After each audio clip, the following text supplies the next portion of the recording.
Hi guys, welcome to my YouTube channel. So ngayon tuturo ko sa inyo si FEX or FEXLC. Turo ko kung paano siya kumikita, paano mag-recharge, at paano mag-withdraw. Okay, isang turuan na lang siya. So ngayon, nandito tayo sa interface niya. So ano to, pwede nyo ring i-download yung app pagka nag-register kayo. Ito app tong gamit ko, app yan.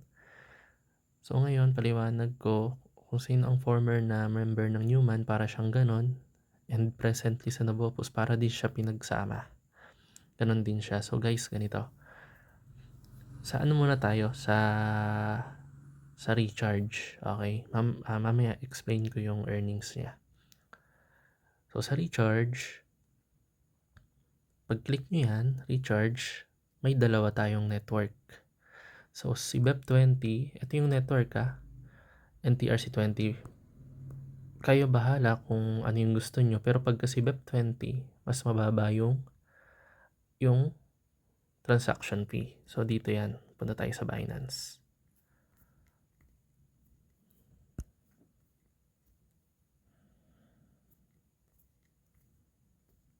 Okay. At tayo sa Binance. Dito siya.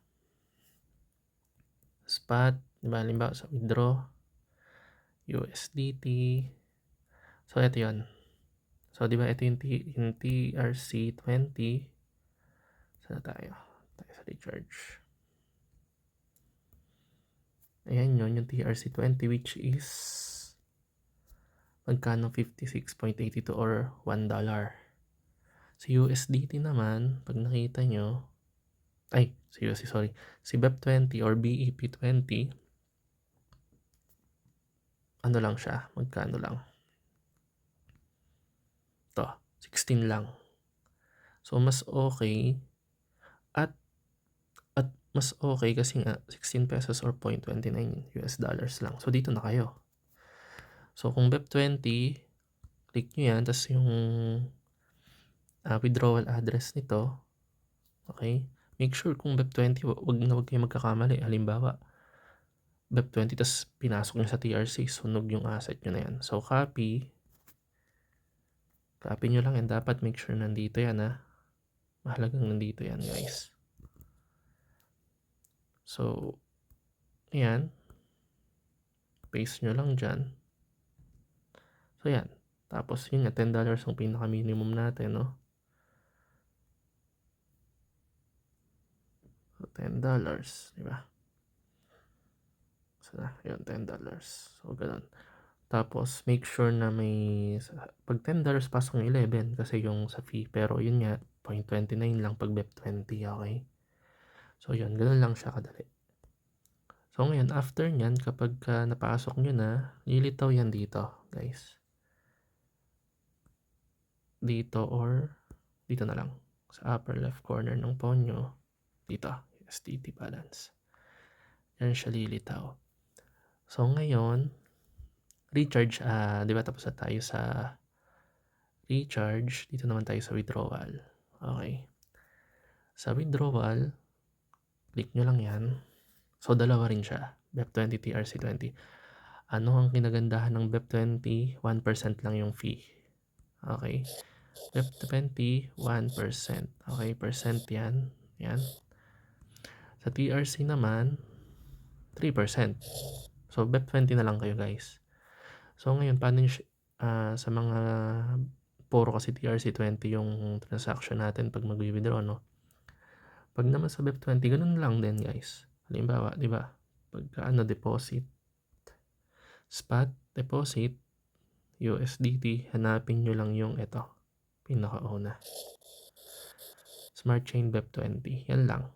Click nyo lang yan, tapos copy nyo, paste nyo dito. Make sure tama yan guys, kasi once na pinaste nyo yan dito, hindi na yan mababago, okay? So, parang, ano na lang. Halimbawa, sa TRC20, inilagay nyo BEP20 address, tapos nag-withdraw kayo. Gusto nyo i-change, ala na, hindi na siya mabago. Ayan, nakalagay, please note that withdrawal address cannot be changed after submission. So, ingat kayo dyan guys So ayan, tapos na tayo sa may withdraw. So, ulitin ko, pag sa BEP20, pag nag-withdraw kayo, minimum of $10 ha. Minimum of $10. Pag BEP20, 1% lang yung fee. Pag TRC, 3%. Okay. So, BEP20 na tayo. Okay, mali to. Ayun guys, so tapos na tayo sa recharge sa withdrawal. Dito tayo sa earnings niya. So guys, paliwanag si quantification. Bot to, no? AI. So, punta tayo sa quantification. Ini-stop ko yung bot ko para makita nyo. Pero ito na yung kinikita sa niya. Ini-stop ko lang. So, punta tayo sa home, upper left corner ulit. USDT lag. So, ayan o. Kinlose ko 100. Nagpasok akong 10.054361. Tapos kumita na yan, kinlose ko lang 54361, kumita na ako dyan ng konti. So 21,882. So ngayon, punta ulit tayo doon, quantification dito. Sumunod, create a bot tayo lagi ha. Pag create a bot, okay. So click nyo lang yan. Sorry. Andito na pala. Bale, itong create a bot. Ito na yun. Ito yung kailangan yung fill upan. Okay. So, magkano yung principal ko? Tandaan natin 100.20 1882. Okay. 201882. 201882. Tama ba? Tama. So, yan. Tandaan natin. Tapos, create mo lang. Then, successful. Tapos, makikita nyo sa home. 0 na yan. Nandito na siya. Hindi siya nakalock guys ha. Hindi siya nakalock. Anytime pwede nyo siyang i-close or i-pull out. Hindi yan nakalock. So, punta tayo dito kasi pinasok na natin siya. Punta tayo dito. Ito yung record ng bot natin. So, my bot, ayan.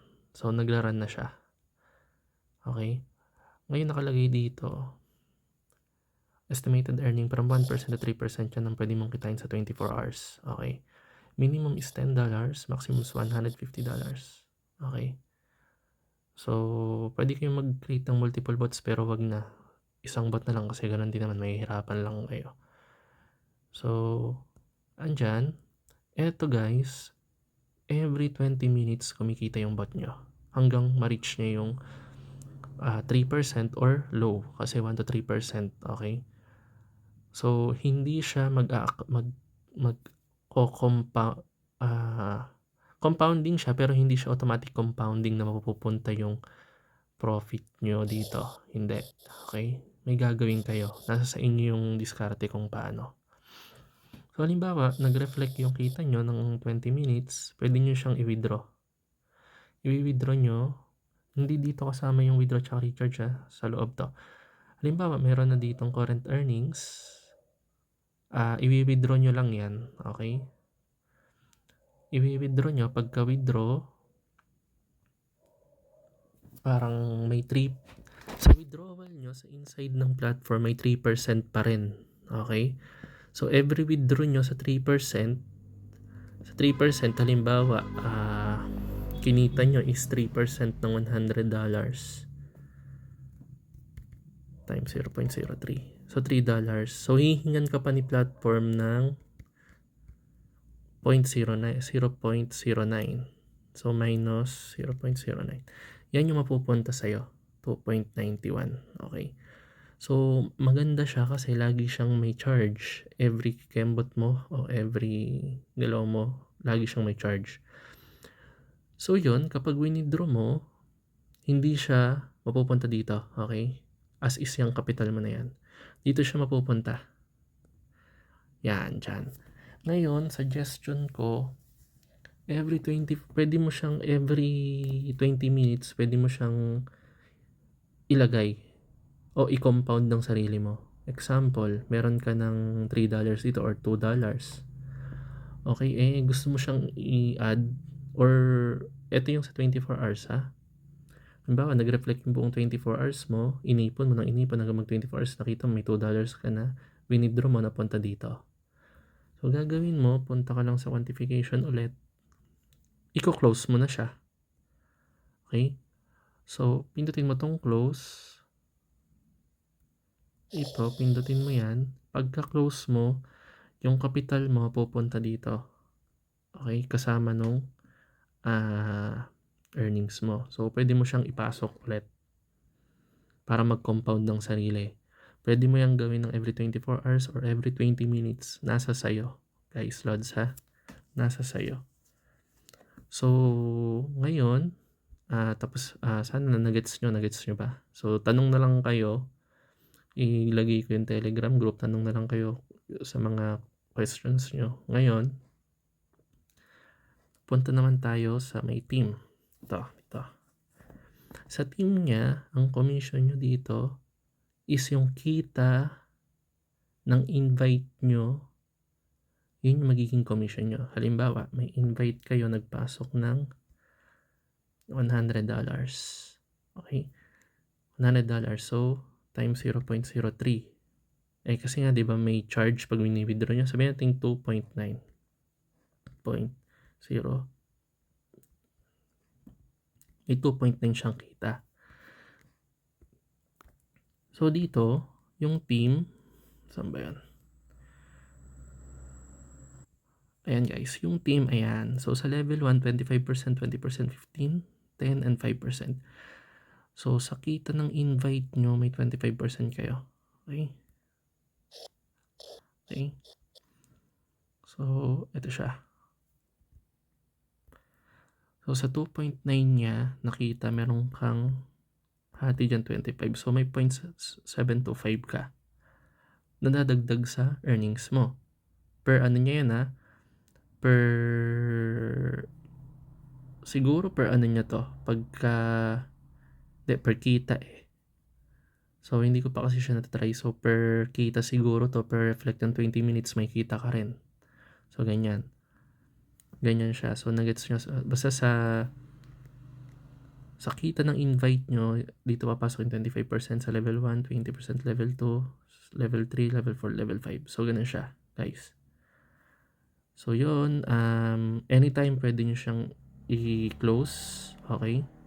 Ito sa quantification. Pwede nyo siyang i-close dito. Pagka-close nyo dyan, pupunta yung kita nyo dito. Then, pwede nyo i-withdraw. Okay? Withdraw. So, ganun lang siya. So, any questions? Ilagay ko yung link ng Telegram. Chat lang kayo dun sa group na yan. Okay? Thank you. Sana naintindihan nyo.